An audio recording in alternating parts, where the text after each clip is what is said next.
क्योंकि शिव ही हमारा मंगल और कल्याण करता है। बहुत सारे जीवात्मा शिव से विमुख हैं, इसलिए शिव से विमुख रहना जीवन का सबसे बड़ा दुर्भाग्य है। इसलिए भगवान महादेव की भक्ति की और उनको प्रेरित करना बहुत बड़ा पुण्य है। आपके जीवन में कोई भी आपको मिले तो शिव से उसकी दूरी है, तो भगवान महादेव के प्रति उनके हृदय में आपके द्वारा भाव प्रज्वलित प्रकट होना चाहिए। और आप किसी को फोन करते तो इनमें भी शिव जी रहना ही चाहिए। किसी के साथ वार्तालाप करते हो भी उनमें भगवान शिव रहना चाहिए। और किसी को मिलते हैं तो भी कोई न कोई बात महादेव की आपको सुनाए, आपका भी कल्याण होगा और सुनने वाला का भी कल्याण होगा। इसलिए हम बहुत कुछ कर सकते हैं। मैं तो कथा के माध्यम से, टेलीविजन, कभी भी किसी को भी मिलने का अवसर मिले, इसमें शिव रहना चाहिए। थोड़ी सी बात महादेव की, लेकिन बहुत कम लोग ऐसे आपको मिलेंगे। ज्यादातर लोग मिलते हैं तो संसार की, पुत्र पत्र की, पुत्र वधु की तो पहले रहती है, बाकी सभी बात बाद में रहती है। ऐसा नहीं, किसी को भी मिलने के लिए आप चाहते तो कोई ऐसी बात निकालिए कि महादेव के आसपास वो बात रह चलती हो। आप कर सकते बहुत कुछ, क्योंकि आप सभी अनुभवी हैं, आपके जीवन में बहुत कुछ है।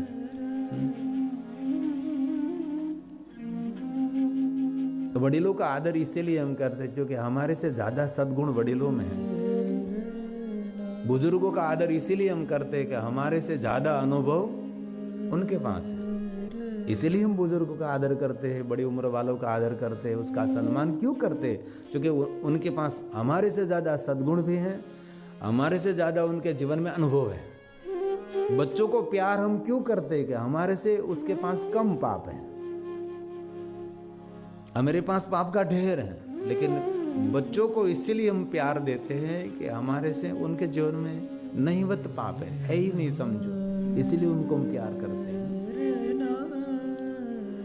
भगवान विष्णु जी ने नारद जी को कहा कि नारद, महादेव की भक्ति श्रेष्ठ जीवन का उद्धार है।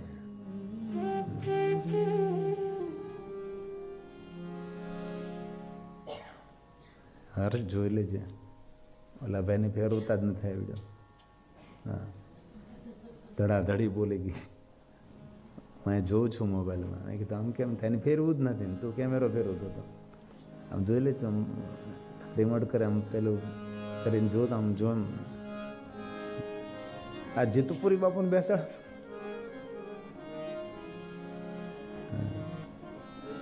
કારણ કે ત્યાં બેસનારો માણસ આમ એકદમ માઇન્ડથી પરિપક્વ જોઈએ।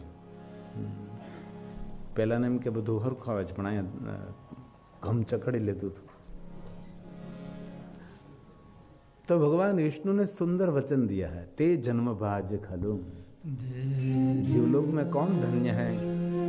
जो भगवान शिव जी का ध्यान करते हैं, जो विश्वनाथ का गुणगान करते हैं, जो महादेव को याद करते हैं, जिनकी वाणी शिव जी का गुणगान करती है, जो शिव जी की स्तुति करते हैं, जिनका कान भगवान की कथा का श्रवण करते हैं, उनका जन्म लेना धन्य है। खलु मतलब खरेखर, सत्यम सत्यम, ये भगवान विष्णु जी ने गाया है और शिव महापुराण ग्रंथ में कहा है। इसलिए मैंने प्रारंभ में कहा कि आप ये कर सकते हैं। किसी न किसी व्यक्ति को मिले तो उसके लिए महादेव की बात सुनाओ, और संसार की बातें सुनाने की कोई जरूरत नहीं है।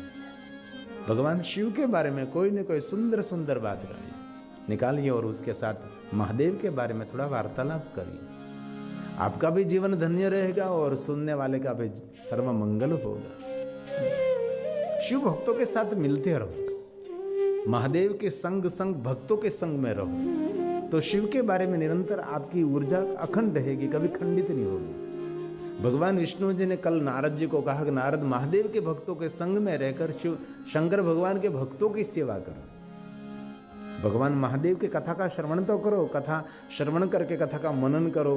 ये सब कुछ भगवान विष्णु जी ने नारद जी को कहा, लेकिन आज भगवान कह रहे हैं, श्री हरि भगवान विष्णु जी, हे नारद, जो शिव जी का ध्यान करते हैं, जो भगवान महादेव की महिमा का गान करते, श्रवण करते, उनकी स्तुति करते, उनके लिए कह रहे हैं। ये भगवान व्यास जी की रचना है, मैं तो मध्यस्थी हूं। ते जन्म भाजः खलु जीवलोके वै सदा ध्यायन्ति विश्वनाथम्। भगवान शिव को विश्वनाथ कहते हैं। दुनिया में हमारे पास दूसरा कोई देव नहीं है जिनको आप विश्वनाथ कह सके। कोई कहे कि उसको हम विश्वनाथ कहते हैं, सिर्फ भगवान शिव है जो विश्वपति, विश्व सर्जक, विश्व पोषक है, विश्व अंतक है, अनंत भगवान विश्वनाथ है। इसलिए शब्द भगवान महादेव के लिए है और किसी के लिए नहीं। विश्व में कोई ऋषि के लिए नहीं, कोई देवताओं के लिए नहीं, देवदूतों के लिए, देवगणों के लिए नहीं, किसी के लिए शब्द का सर्जन नहीं हुआ, सिर्फ विश्वनाथ महादेव को कहते हैं। पार्वती ने तो गौरव किया है कि हे विश्वनाथ, मैं गौरव करती हूं कि आप मेरे नाथ हैं। पार्वती का पति कौन है? विश्वनाथ, भगवान महादेव। पार्वती स्वयं भगवान शिव जी की प्रशंसा करती है कि मैं कितनी भाग्यवान हूं, जो विश्व का नाथ है वही मेरा नाथ है। और एक बात कहूं भाइयों के लिए, पुरुषों के जीवन की सफलता तब होती है जब उनकी पत्नी उनकी प्रशंसा करे, बाकी कभी नहीं करती। આપણે શું ગુજરાતી સાંભળ્યું તમને ખબર ન પડે, તમે બેહો, આપણે સૌને ખબર છે, અનુભવ છે આપણા સૌને ને। આ પ્રશંસા કરે, ગામમાં કંઈક મોટી ખરીદી કરવાની હોય, તમારું ખીચું ખાલી કરવાનું હોય, તમારું પાકેટ ખાલી કરવાનું હોય, અથવા પિયરમાં કોઈના લગ્ન હોય, જો પુરુષો બધા રાજી થાય, ભાઈઓ બધા રાજી થાય, આપણા સૌનો અનુભવ છે। આ સ્વયં પાર્વતી ભગવાન શિવને એમ કહે છે કે મહાદેવ મેં કેટલી ભાગ્યવાન हूं, जो विश्व का ईश्वर है, विश्व का जो नाथ है वो मेरा पति है।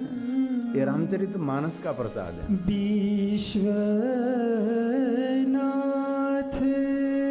मम नाथ पुरारी, विश्वनाथ मम नाथ पुरारी, त्रिभुवन विदित महिमा तुम्हारी, त्रिभुवन विदित विश्वनाथ मम। भगवान विष्णु जी ने कहा है, हे नारद, और वास्तव में देखे तो भगवान शिव जी ध्यान के ही देवता है। आपसे पूजा हो सके न हो सके कोई बात नहीं, आप घर में रहकर लंबी श्वास लेकर भगवान विश्वनाथ महादेव का ध्यान करते हो, शिव जी की श्रेष्ठ उपासना है। अरे घर में सिर्फ ओमकार का नाद करते हैं, वो भी शिव की उपासना है। भगवान शिव के ध्यान के देवता है और शिवालय ध्यान के अंदर है। शिवालय का गर्भगृह ये ध्यान का श्रेष्ठ स्थान है और शिवलिंग ध्यान का प्रतीक है।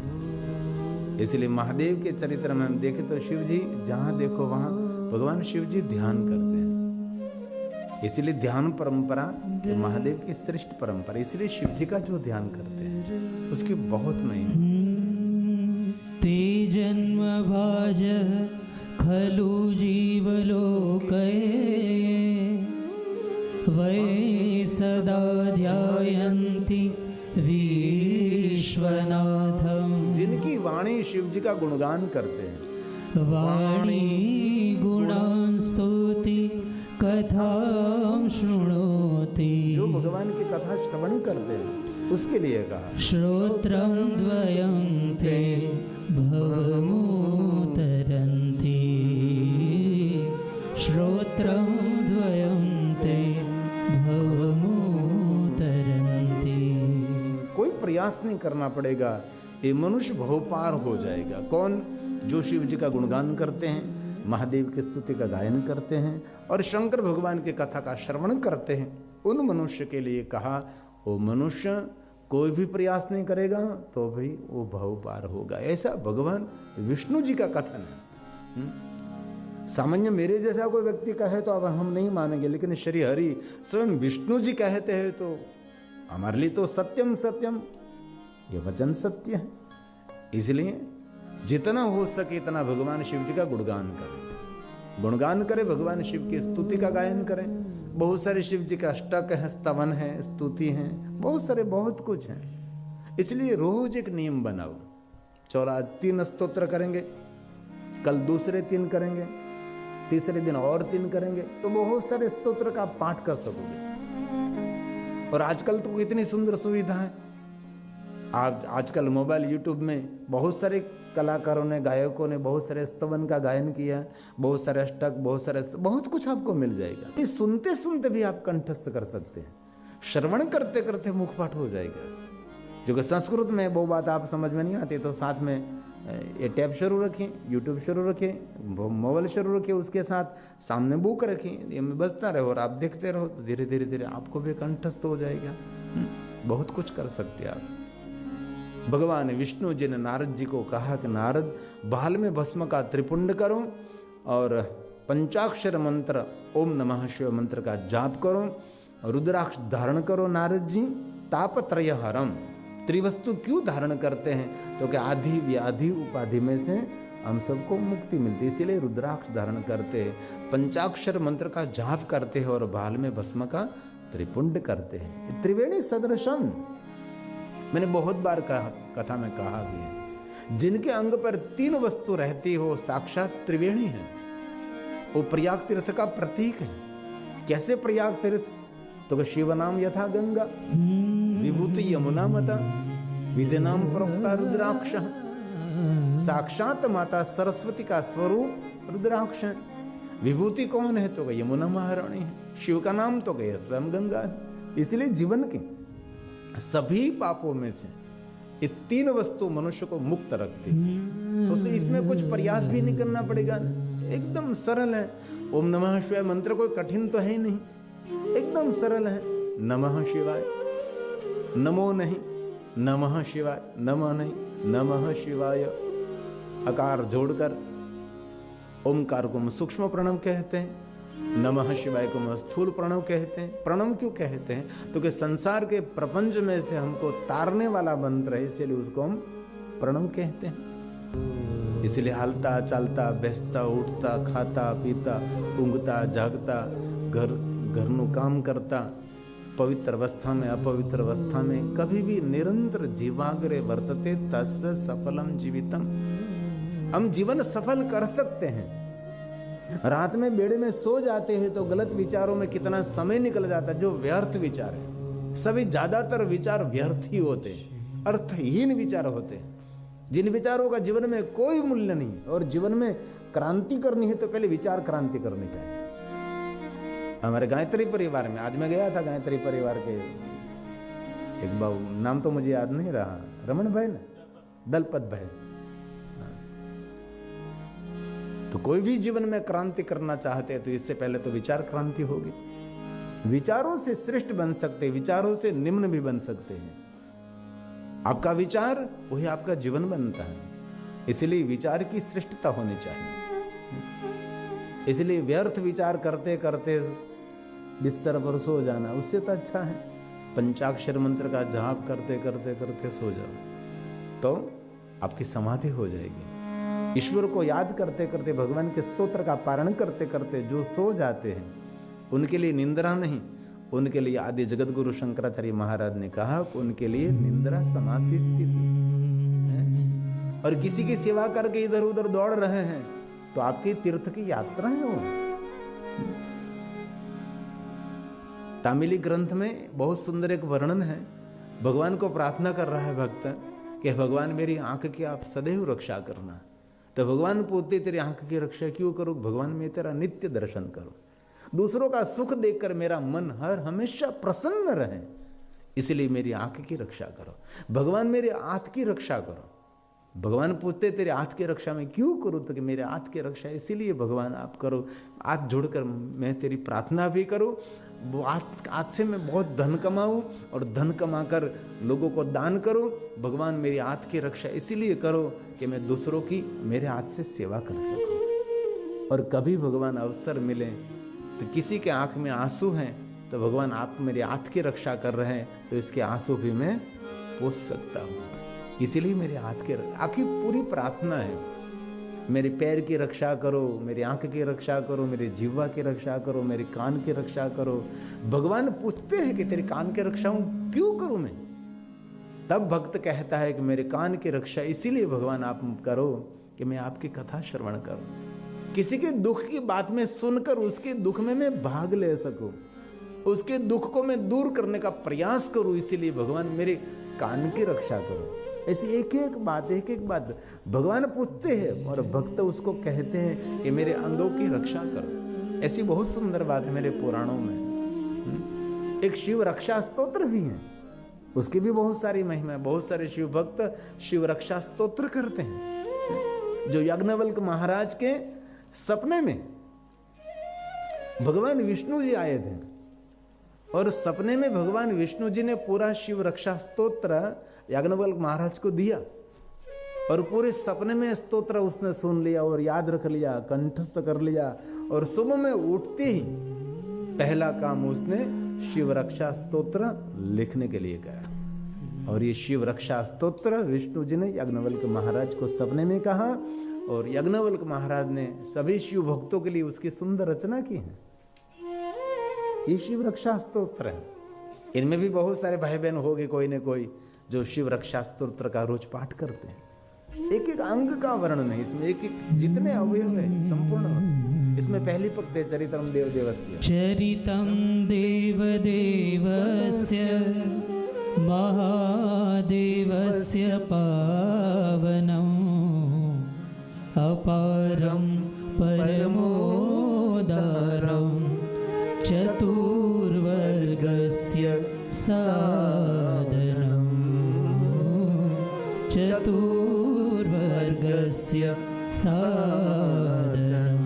हे भगवान, आपके चरित्र का श्रवण करने से आपको कहना नहीं पड़ता, 4 पुरुषार्थ मिलते हैं। 4 पुरुषार्थ, धर्म अर्थ काम मोह का क्षय, वही मुक्ति का द्वार है। हर जीव मुक्त होने के तड़प रहा है कि मुझे मुक्त होना है, मुक्त होना है। पिंजड़े में किसी को ठीक नहीं लगता, सबको मुक्त होना है। भगवान विष्णु जी ने नारद जी को कहा कि नारद, आप भगवान महादेव की कथा का श्रवण करो। और नारद जी ने पूछा कि भगवान श्री हरि, भगवान विष्णु जी, मुझे महादेव की कथा कौन कहेंगे, किसके पास में जाऊं? तब भगवान विष्णु जी ने कहा कि नारद, आपके पिता ब्रह्मा के पास जाकर महादेव की कथा का श्रवण करो। भगवान विष्णु जी ने नारद जी को शिव भक्ति का मार्गदर्शन किया। इसलिए आप सभी को मेरी हृदय से प्रार्थना है, जो जीवन यात्रा में मिले उनको महादेव की भक्ति की और उनको प्रेरित करो। उनका जो मंगल होने लगेगा, उसका सर्व कल्याण होने लगेगा, तो आपको बहुत बड़ा आशीर्वाद मिलेगा। और नारद जी ब्रह्मलोक में पहुंचे। पिता ब्रह्मा जी, चतुर्मुखी ब्रह्मा, सुंदर आसन पर विराजमान थे। नारद वहां पहुंचे, प्रणाम किया, साष्टांग प्रणाम किया। नारद जी ने पिताजी को दंडवत प्रणाम किया। फिर खड़े होकर नारद जी ने पिता ब्रह्मा जी की सुंदर परिक्रमा की और परिक्रमा करके फिर से प्रणाम, फिर से साष्टांग, फिर से दंडवत प्रणाम किया। उनको कहते शिष्टाचार। आचारहीन लोके पुरुषे भवति निंदिता। जे व्यक्ति में आचार विचार न हो एनी समाज में निंदा थाय छे। રહેણી કહેણી જેની સારી ન હોય, જેને આવકાર આપતા ન આવડે, જેમને વ્યવહાર કરતા ન આવડે. એક પુસ્તક છે લોક વ્યવહાર, બધી જ ભાષાઓમાં મળે છે. લોક વ્યવહારની અંદર આ વસ્તુનું નિરૂપણ કર્યું છે કે માણસે લોક વ્યવહાર કેવો કરવો, જેની અંદર વડીલો સાથે વ્યવહાર, મિત્રો સાથે વ્યવહાર, બેન બેટીઓ સાથે વ્યવહાર, વિદ્વાનો સાથેનો વ્યવહાર, બ્રાહ્મણો સાથેનો વ્યવહાર, આ એક વ્યવહારુ જ્ઞાન છે. અને ક્યારેય કોઈના જન્મદિવસ નિમિત્તે આપ જાઓ ને તો આવા પુસ્તક આપો તને, એટલે લોક વ્યવહાર, તને ક્યાંય ખબર નથી પડતી ને, આ થોડુંક વાંચી લેજે આમાં. ઘણા એના છોકરાઓ છે કાંઈ ખબર જ નથી પડતી, આવ ગોગા જેવા છે, બ્રેડ જેવા. અને તમારે તો બીજું તો ફોડ થી કે બ્રેડ જ ફોડ, બ્રેડ જ ખોટી. બોલો હું કરું? બ્રેડ ફોડ ફોડ કરે લોકોને, ફોડ કરતા ખોટું કરે, બ્રેડ ફોડ. છોકરાઓને આવા પુસ્તક, છોકરાને આવા પુસ્તકો આપો. લોક વ્યવહાર બહુ સુંદર પુસ્તક છે, નાનકડું છે પણ જીવનનું સુંદર માર્ગદર્શન કરનાર છે. અમારે વડોદરાના પરમ પૂજ્ય પરમ વંદનીય ગુણો શાહનું એક સુંદર પુસ્તક છે, મરો ત્યાં સુધી જીવો. એ તો છે ને તમારી પાસે? મરો ત્યાં સુધી જીવો. યાર આપણે તો મરતા મરતા જીવીએ છીએ, વાત વાતમાં મરી ગયા, જીવતા જ નથી આપણે લોકો. બહુ સુંદર તેની અંદર હેલ્થ માટે છે, વ્યવહાર માટે છે, વિચારો માટે છે, બહુ સુંદર પુસ્તકો છે. પુસ્તકને આપેલો સમય ને સત્સંગને આપેલો સમય, એ સમય કોઈ દી નિષ્ફળ નથી જતો. સત્સંગમાં આપેલો સમય અને સારા પુસ્તકને આપેલો સમય, એ સમય હંમેશા કાંઈ ને કાંઈ બેનિફિટ આપે છે, આપણા જીવનમાં કાંઈ ને કાંઈ ઉમેરો કરે છે. તો પિતા સાથે પુત્રે કેવો વ્યવહાર કરવો જોઈએ એ નારદજી હમ સબકો બતા રહે હૈ. ભાગ્યે જ કોઈ માણસોએ પોતાના મા બાપને પરિક્રમા કરી છે. અમારા વૈષ્ણવ ગોવર્ધન પર્વતને પરિક્રમા કરવા જાય છે, આપણા ગુજરાતીઓ ગિરનાર પર્વતને પરિક્રમા કરે છે, પણ માતા પિતાને પરિક્રમા કરનારા કેટલાક? ભાગ્યે જ.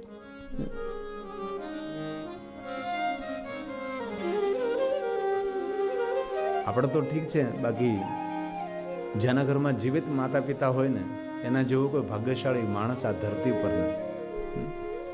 જીવિત માતા પિતા જેના ઘરમાં હોય, કેટલી મોટી છત્ર છાયા.